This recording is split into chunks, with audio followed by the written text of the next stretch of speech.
Hello friends, आज हम अपने जून 2019 के यूजीसी नेट साइकोलॉजी के फर्स्ट एमसीक्यू करेंगे। सबसे पहले क्वेश्चन आ गया, क्रिएटिविटी से आया पहला क्वेश्चन। क्या आपका पहला question, Torrens use the term creatively handicap for home. ठीक है, टॉरेंस ने क्रिएटिवली हैंडीकैप टर्म किसके लिए यूज़ की थी? Student very high in creativity but low in academic achievement, student high in intelligence but low in creativity, student average in both intelligent and creativity, student with low level of both intelligence and creativity। तो जो Torrens है उन्होंने creatively handicap उन बच्चों को बोला था जो क्या थे, क्रिएटिविटी में तो हाई थे बट उनका एकेडमिक अचीवमेंट बहुत लो था। ठीक है, तो इसका आंसर आ गया ए। सेकेंड क्वेश्चन आ गया आपका, multiple sclerosis is demyelinating disorder, autoimmune disease, always accompanied by amnesia and cognitive disorder, known to jerky led to jerky movements। ठीक है, अब इन्होंने सिर्फ ए और बी फर्स्ट ऑप्शन दिया आपको। अब जब एमसीक्यू आते हैं या तो आप एलिमिनेट करना सीख लीजिए, अगर आपको ये सारा मतलब अब नहीं पता कि कौन सा क्या, अब आपको ये तो पता है कि वो डीमाइलेटिंग डिसऑर्डर होता है और ऑटो इम्यून डिजीज़ है और उसमें जर्की मूवमेंट्स भी होते हैं। अब इसका कोई आइडिया नहीं है आपको, तो आप सीधे से इसको एलिमिनेट कर सकते हैं। तो इसका आंसर क्या आ जाएगा? A, B and D. ठीक है, नेक्स्ट आ गया आपका, skill that are operated automatically and without thinking are stored in which memory? Implicit memory, explicit memory, flash bulb memory and autobiographical. अब फ्लैश बल्ब और ऑटोबायोग्राफिकल तो है नहीं, अब आपको डाउट रहेगा इम्प्लिक्ट और एक्सप्लिक्ट में। बट जो एक्सप्लिक्ट मेमोरी थी वो कॉन्शियस और क्या आपकी वॉलेंट्री, और ये क्या आ गई आपकी इम्प्लिक्ट मेमोरी है, जो प्रोसीजरल मेमोरी आती है जिसमें, तो वो क्या है आपकी ऑटोमेटिक मेमोरी। ठीक है, नेक्स्ट आ गया आपका, in cattle theory dynamic lattice show the relationship among which of the following. अब सबसे पहले उसके लिए आपको डायनेमिक लेटिस पता होना चाहिए क्या होता है, और रिलेशनशिप किस में बताता है ये? अर्ग सेंटिमेंट एंड एबिलिटी ट्रेट्स, अर्ग attitude and temperament trait, sentiment and अर्ग सेंटिमेंट एंड एटीट्यूड। अब देखो जो डायनेमिक लेटिस है वो क्या आपका डायनेमिक लेटिक्स क्या है ना, कि ये किन्होंने दिया था ये कंसेप्ट? रेमन बी कैटल ने दिया था। इन्होंने बोला था कि जो एटीट्यूड है और प्रेफरेंस है वो क्या है, एक हम किसी पर्टिकुलर सिचुएशन में कैसे बिहेव करते हैं, ठीक है, उसके बीच के जो इंटर रिलेटेड मतलब उनके बीच की जो रिलेशन है उसको क्या बोलते हैं? Dynamic lattice. अब ये किस में बताता है रिलेशन? अर्ग सेंटिमेंट एंड एटीट्यूड। एटीट्यूड क्या आ गया आपके? कोई भी स्पेसिफिक रिस्पॉन्स किसी स्पेसिफिक ऑब्जेक्ट को लेके, वो पॉजिटिव भी हो सकते हैं और नेगेटिव भी हो सकते हैं। और जो अर्ग्स हैं ये क्या आपका कोर होता है किसी भी मोटिवेशनल पैटर्न का, और जो सेंटिमेंट है वो क्या है? वो इन दोनों से बिलोंग करते हैं। ठीक है, तो जो डायनेमिक लेटिस है वो क्या है आपका? अर्ग सेंटिमेंट एंड एटीट्यूड। ठीक है, नेक्स्ट आ गया fifth, which among the following are assumptions on which Binet develop his first test of intelligence. अब ये तो पता ही होगा कि फर्स्ट टेस्ट ऑफ इंटेलिजेंस किसने दिया था? अल्फ्रेड बीने ने दिया था, और इसको यूनी मॉडल भी बोलते थे। ठीक है, अब सबसे पहले आ गया mental competency increase over childhood years. इन्होंने क्या बोला? मेंटल कम्पिटेंसी कभी इंक्रीज होती है चाइल्डहुड ईयर्स में। Child relative standing in mental development compare to his age will remain constant as a child grow. ठीक है, और क्या जो चाइल्ड की मेंटल डेवलपमेंट है वो क्या रहती है? चाइल्डहुड में तो ग्रो होती है वो, बट जब चाइल्ड बड़ा होने लगता है तो वो क्या होती है? कांस्टेंट रह जाती है। फिर child relative standing in mental development compare to his age increases as childhood grow, नहीं। Mental competency decrease over childhood year, ये तो बिल्कुल ही गलत है। अब देखो सबसे पहले आपको क्या पता होना चाहिए? डी को हटाना है। डी को हटाना है तो ये वाला सीधे से ही कैंसिल हो गया आपका। ठीक है, अब इसका सी भी नहीं है। इन्होंने बोला है कि क्रिएटिव चाइल्ड जो relative standing in mental development है वो क्या हो रही है? चाइल्ड जैसे जैसे ग्रो हो रहा है, उसकी एज जैसे जैसे बढ़ रही है तो वो इंक्रीज़ हो रही है, तो ऐसा नहीं है। तो बी आपको डी और सी हटाना है। डी भी हट गया, सी भी हट गया। अब ए और सी तो सी है नहीं, तो क्या ऑप्शन बचा? ए और बी। तो इसका क्या है? ए और बी आंसर है। नेक्स्ट आ गया,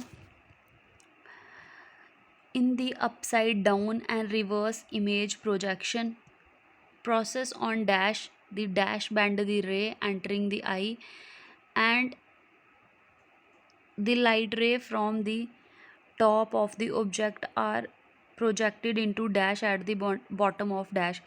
अब ये क्या है, सबसे पहले पता होना चाहिए कि आइज़ के बारे में बोला है इन्होंने। अब आपको आई का पूरा स्ट्रक्चर पता होना चाहिए कैसी। अब क्वेश्चन देखो, सिर्फ पहले ये सिंपल क्वेश्चन आते थे, बट अब वो क्वेश्चन दे रहे हैं कि उनके सेल को अरेंज करने के लिए बोल रहे हैं आपको, और उसका पूरा स्ट्रक्चर की लाइट कैसे एंटर हो रही है, कैसे एग्जिट हो रही है, ठीक है। तो इधर क्या आ जाएगा आपका, in the upside down and reverse image projection process on किसमें, retina, the dash bend the ray entering the light. तो रे कौन बैंड करेगा, आपका lens, and the light ray from the top of the object are projected on to, किस पे project होगी, receptor पे at the bottom of retina. तो इसका आंसर आ गया आपका 3। 7th क्वेश्चन आ गया, choose the correct answer for leadership style low task and low relationship. अभी तो इन्होंने एक ही स्टाइल पूछा है इस क्वेश्चन पेपर में। क्या पूछा है इन्होंने, लो टास्क एंड लो रिलेशनशिप। तो इन्होंने ये 4 स्टाइल दिए हैं आपको, participating, ceiling, delegating and telling. अब इस बार इन्होंने एक का ही पूछा है, बट नेक्स्ट टाइम वो पार्टिसिपेटिव का भी पूछ सकते हैं, सीलिंग का भी पूछ सकते हैं, टेलिंग का भी पूछ सकते हैं। तो इसका आंसर क्या है, डेलीगेटिंग स्टाइल। जो डेलीगेटिंग स्टाइल है उसमें क्या होता है, लो टास्क और लो रिलेशनशिप होती है। अब अगर नेक्स्ट आपको दोबारा वो बाकी पूछेंगे तो मैं आपको एक सिंपल सा इसका पैटर्न बता देती हूँ। ये रहा, ये क्या सिचुएशन लीडरशिप मॉडल है। इसमें देखो सबसे पहले क्या आ गया, ये आपने बना लिया, ये इसको आप याद कर लेना। इसमें से कभी भी कोई भी क्वेश्चन आ सकता है मैच करने के लिए। एक बार इसका क्वेश्चन मैच करने के लिए भी आया है, शायद 2017 या 18 में आया है। अब ये आ गया आपका पार्टिसिपेटिव, डिक्लेरेटिव, सीलिंग और कोचिंग, और टेलिंग और डायरेक्टिंग। ये आ गया आपका लो, ये भी आ गया आपका इधर लो, ये आ गया हाई, ये आ गया हाई। अब सबसे पहले अगर पूछेंगे डेलीगेटिंग, देखो डेलीगेटिंग में ये भी लो है, ये भी लो है, मतलब ये टास्क फोकस है, ये रिलेशनशिप है। लो रिलेशनशिप एंड लो टास्क, ठीक है। ये किसके लिए आ गया, डेलीगेटिंग के लिए आ गया। अब पार्टिसिपेटिव के लिए क्या आ जाएगा आपका, पार्टिसिपेटिव के लिए जो रिलेशनशिप है वो हाई है और जो टास्क है वो लो है। तो पार्टिसिपेटिव के लिए क्या आ गया, लो टास्क एंड हाई रिलेशनशिप। अब आ गया टेलिंग या डायरेक्टिंग। टेलिंग या डायरेक्टिंग में क्या आ जाएगा आपका, इसका आ जाएगा आपका ये हाई टास्क, और ये क्या आ गया इसका लो रिलेशनशिप। इधर से देख लें। और इसमें क्या होगा, सिर्फ एक कोचिंग और सेलिंग स्टाइल है जिसमें क्या होगा, दोनों हाई होंगे, रिलेशनशिप भी हाई एंड टास्क भी हाई, ठीक है। तो ये इसका सिंपल सा कंसेप्ट था। अब आ गया आपका next question, Which of the following is a step in transformative change when unpredictable and often affective experience occur? तो वो कौन सा चेंज आता है आपका, वो आता है इंस्पिरेशन, ठीक है। नेक्स्ट आ गया 9th क्वेश्चन, इसमें असर्शन और रीजनिंग है। ये पहला क्या असर्शन क्या दिया इन्होंने, client changing client perspective require persuasive skills and direction from the counsellor as such input is known as lead, ठीक है।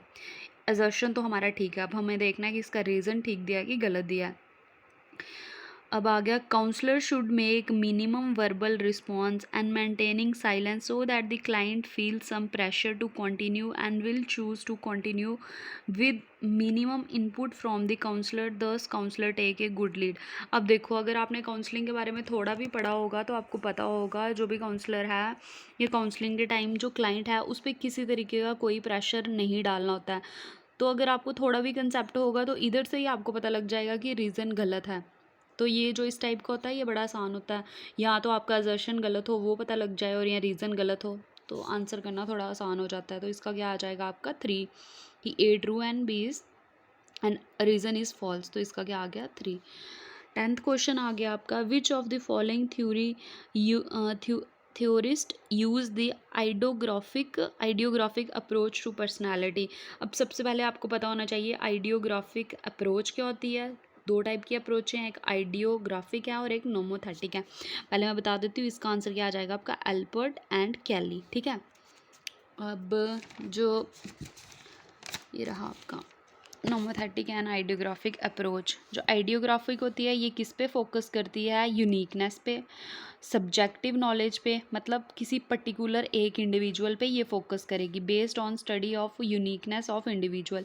इसमें किस किस की थ्योरी आ गई थी, एल्पर्ट कैली की। इसमें हम केस स्टडीज़, इंटरव्यू, क्वेश्चनर ये वगैरह, मतलब जो हम सिंगल इंडिविजुअल पे यूज़ करते हैं वो सारा क्या आ जाएगा, आइडियोग्राफिक। और नोमोथेटिक क्या आ गई आपकी, अटेम्प्ट टू जर्नलाइज पीपल। जैसे किसी एक एक्सपेरिमेंट को हम निकाल के या फाइंडिंग निकाल पे हम पूरी पॉपुलेशन पे उस चीज़ को जर्नलाइज करने की कोशिश करते हैं, वैसे ही केस स्टडी को हम जर्नलाइज नहीं कर सकते हैं, ये उसका सबसे बड़ा ड्रॉबैक है।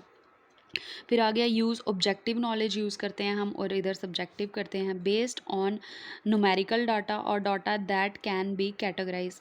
इसमें हम न्यूमेरिकल डाटा यूज़ करते हैं और वो डाटा यूज़ करते हैं जिसको हम कैटेगराइज कर सकते हैं।